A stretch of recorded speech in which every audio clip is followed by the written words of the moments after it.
All right, welcome back. This is part 8. If you recall, in part 7, a dragon sprang on our party and wiped them all out. TPK.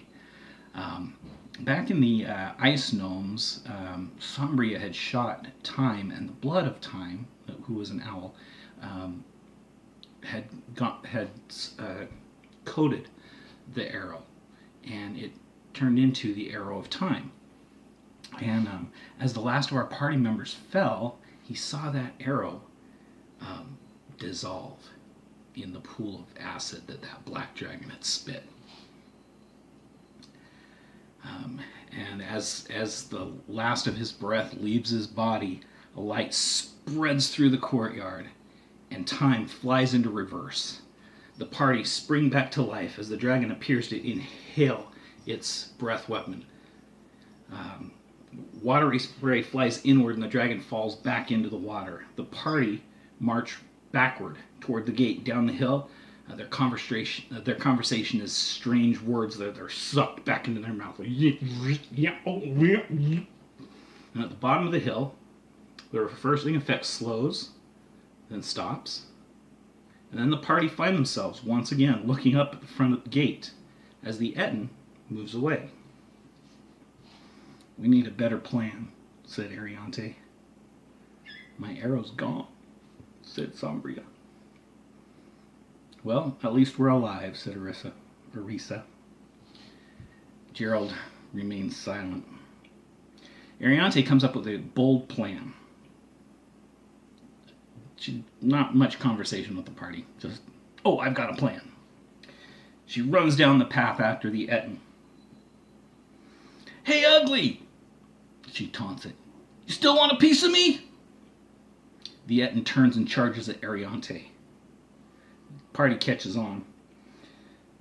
They dash up towards the wall, with the Etten closing in behind them. And they dart through the gate and into the courtyard and dodge to the sides. The Etten crashes through the gate, sending a volley of stone from the weakened wall to shower inward into the courtyard.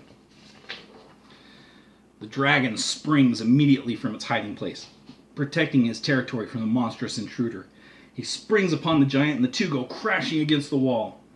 The Etten grabs the dragon by the throat at the base of the neck and forces his head back so he can't breathe on him.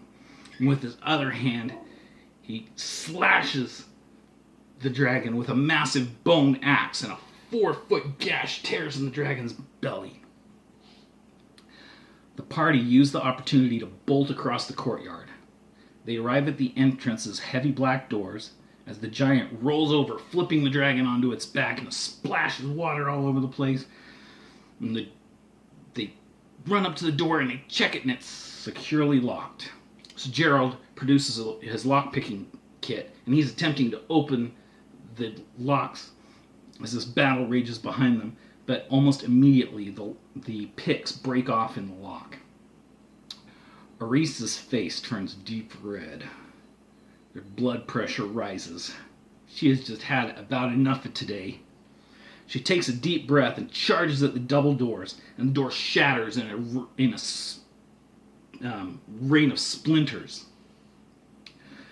So, back at the battle, the dragon's back on his feet, and he regains advantage over the giant. He seizes one of the giant's heads in his claws and tears it from the body. The other head rears back in pain. The dragon inhales and fires its acid into the hole that was left by the missing head. Cradling the Etten's body in its wing, the dragon spins, hurling the Etten's corpse through the air and up onto the porch, just as the party go crashing into the building. Now, the Etten's body completely blocks the door, so no light seeps through. And they can hear the dragon roaring outside. He's stomping towards the door, digging at it. And as he swipes the body away, rubble falls in front of him. He's so frustrated, he just takes the whole stone porch and just flips it up on its side. And the door's completely blocked off now. So The party's in this dark room. They can't see anything. Ariante speaks a word of magic, and a magical light brightens up the room. So they see they're in this foyer. And the foyer's walls are filled with trophy heads of all manner of beasts, from small forest hare to the rare rust beast. They're all along the walls. And no doors are apparent, but Gerald studies the room briefly, and he can see 4 hidden doors. One on each of the walls, one to the left, one to the right, one ahead, and one on the floor. He points out the location of the doors to the party, and Arisa, still riled up, shouts, "Gah! I hate doors!" and bashes through the door that's in front of them. Fearing that Arisa's anger may turn on them, the party give her a wide berth, allow her time to calm down, and her rage goes away. And as they're giving her time to calm down, Ariante notices that when Orisa bashed through the door, one of the animals' mouths twitched. And so he goes through the room and tries to wiggle the jaws on all of the other animal trophies, and he finds the switches for all of the doors in the room. They investigate the door with the bash in room first, and only Gerald and Arisa enter the room. It's a perfectly square room, and it's got mirrored floors and ceiling and walls, and they can see their reflection infinitely in all directions. There's an open door across the room, maybe 80 feet, and in the center of the room, a bloody short sword is embedded in a mirrored pedestal that sticks up off the ground about 2 feet. Gerald, not the wisest of rogues, unwisely decides to take the sword, and as he grabs it, pulls it out, a trap door slides down on both sides of the room and seals them in. Then the room tilts and it starts spinning like a dryer. The two go rolling around inside the room, and as they spin, the sword that has slipped from Gerald's hand falls from one side to the other. Each time it hits the opposite wall, it doubles.